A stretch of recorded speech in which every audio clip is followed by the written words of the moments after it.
안녕하세요. 이번 주에는 옵션 전략에 대한 공부를 하도록 하겠습니다.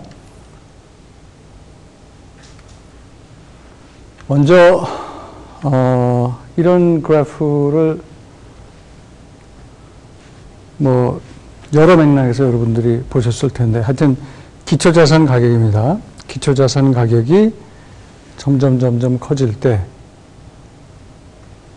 여기는 이제 통상 옵션의 가치가 이제 표현이 되는데, 옵션을 표시하지 말고 이제 채권과 주식을 사가지고 있을 때, 롱이죠? 사가지고 있을 때의 그림이 어떻게 나타날까 하는 지금 모양입니다. 채권이 이런 식으로 수평선으로 나타나는 이유는 기초자산 주가가 움직일 때, 기초자산이 지금 주식이라고 가정을 한 겁니다. 여기서는 채권의 가치는 영향을 안 받겠죠. 그죠? 영향을 안 받기 때문에 이렇게 수평선으로 나오고, 그 다음에 기초자산 주가가 올라갈 때 채권을 사갖고 있는 사람은 예를 들어서 100원에 샀다고 하면, 100불에 샀다고 하면 주가가 105가 되면은 105가 되겠죠. 그러니까 표현 방법입니다. 이건 큰 의미를 두지 마시고, 이런 식으로 표현될 때, 이런 뭐라 그러나요? 스페이스라고 그래야 되나? 하여튼 여기다가 옵션의 이익과 손실은 어떻게 표현이 될까 하는 게 이제 우리 목적이죠. 먼저 콜 옵션, 콜 옵션을 샀을 때의 모양을 보면 만기일에서의 가치입니다. at expiration, 만기일에서의 가치가 옵션을 사갖고 있는 사람한테 권리를 준다고 그랬어요. 그러니까 권리 행사를 자기한테 분리하면 안 하고, 이게 이제 행사 가격이 되겠죠. 행사 가격보다 기초자산 주가가 커지면 권리 행사를 하면서 그 차이는 이렇게 올라가는데, 이 각도가 수학적으로는 45도입니다. 45도예요. 그 이유는 요만큼의 이익과 요만큼의 이익이 서로 똑같아야 되기 때문에. 글쎄요, 여러분들이 옛날에 지오메트리, 기하 시간에 배우셨는지 모르지만, 요 길이와 요 길이가 이게 45도가 되면 이게 직각 이등변 삼각형이 돼요. 그래서 이 길이와 이 길이가 똑같게 됩니다. 만기일 날 옵션을 갖고 있을 때 이익이 요 이익으로 표현되기 위해서 이게 45도 직선으로 표현이 되고 있습니다.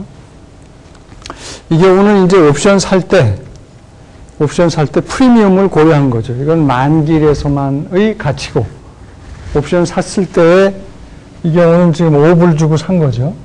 5불 주고 콜옵션을 샀을 때 그 가치까지 고려를 하면 이런 모양으로 올라갈 것이다. 이게 이제 행사 가격이 되고, 역시 이게 굉장히 좀 가파르게 표현이 되고 있는데, 사실은 이것 45도입니다. 그래서 요것이 요 높이랑 똑같아지게.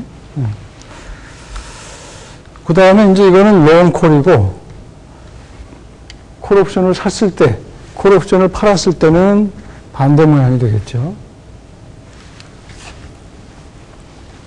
그 다음에 이제 풋옵션을 갖고 있을 때 만기일에서의 가치는 역시 이것을 행사 가격을 100이라고 했을 때 100을 기점으로, 풋옵션은 행사 가격 받고 팔 수 있는 권리 아닙니까? 그죠?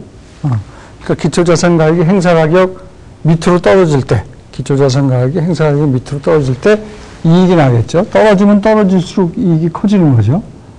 그 이익은, 만기일날 이익은 요건데, 요 길이를 요거랑 똑같이, 요것도 45도입니다. 요것도 45도. 45도 직각삼각형이 돼야지만 요 길이랑 요 길이가 똑같아지는 거거든요. 기하학적으로 설명을 하면. 그래서 풋옵션의 만기일날 모양은 이렇게, 여기서 왜 수평선이 됩니까? 이때는 자기한테 유리한 상황이 아니잖아요. 그죠? 불리한 상황에서 옵션을 산 사람한테 뭘 줘요? 권리를 주고 불리한 상황에 대해서 보호를 받습니다. 그러니까 권리 행사를 안 하는 거죠. 그러니까 이렇게 수평선으로 나오고. 마찬가지로 여기서도 옵션을 샀을 때 공짜가 어디 있습니까? 돈 주고 사야 되겠죠?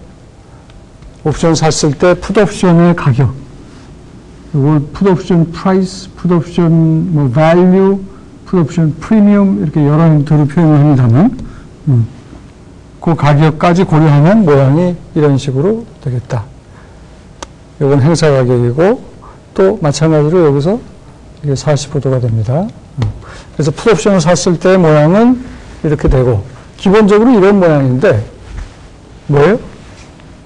그 옵션 가격을 고려했을 때는 그만큼 떨어지고 이거는 옵션을 샀을 때의 모양이고 옵션을 팔았을 때는 두 개 합치면 제로가 돼야 되니까 이거를 X축을 대칭으로 뒤집으면 되는 거죠. 그죠? 옵션을 팔았을 때는 이 점선의 모양이 나오게 되는 거다.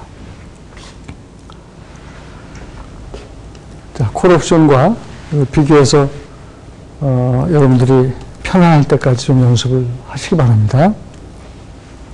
자, 그럼 이제 오늘 본론으로 들어가서 옵션에는 크게 세 가지 전략이 있을 수가 있어요. 첫 번째 전략은 same type이라는 얘기는 콜이면 콜, 풋이면 풋을 먼저 정하고 콜 옵션을 두 개나 그 이상을 가지고 만드는 전략입니다. 이름하여 스프레드 전략이에요. 스프레드 전략인데 통상 하나를 사면 다른 하나는 팔거나 두 개 이상 뭐 서너 개다 그러면 그 중에 한두 개를 사고 나머지는 팔거나 이렇게 사고 파는 그런 한 종류의 옵션을 가지고 콜이면 콜, 풋이면 풋 옵션을 가지고 콜 중에 뭐 행사 가격을 달리해서 또는 만기까지의 기간을 달려가고 어떤 건 사고 어떤 건 팔고 이런 식의 전략이 바로 스프레드 전략입니다.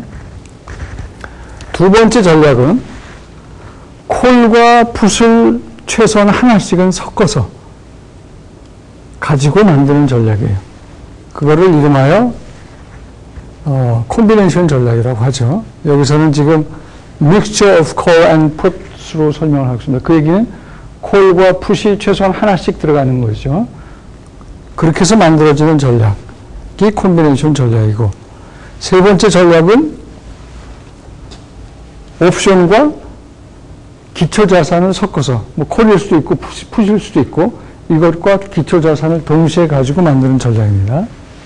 이렇게 세 가지로 일단은 옵션 전략을 나누어서 살펴보도록 하겠습니다. 먼저 제일 첫 번째 카테고리가 뭐라고 그랬죠? 콜이면 콜, 풋이면 풋을 먼저 정하고 그 콜 중에서 행사 가격을 통상 행사 가격을 달리합니다. 행사 가격을 달리하는 콜 하나를 사고 다른 콜을 팔고 또는 뭐 만기까지 기간을 달려가지고 하나는 사고 하나는 팔고 또는 하나는 사고 두 개는 팔고 두 개 사고 두 개 팔고 뭐 이런 식의 전략들이 다 스프레드 전략인데 스프레드 전략이 이렇게 여러 가지 다양한 스프레드 전략이 있습니다. 볼 스프레드가 있고 베어 스프레드가 있고 이게 이제 서로 그 뭐라 그럴까요? 상반되는 상황에서 쓰는 스프레드 전략일 수가 있고요. 요거를 조금 뭐 일반화시켰다고 볼 수 있는 게 이제 레이시오 스프레드가 있고 이런 스프레드의 특별한 형태로 박스 스프레드가 있고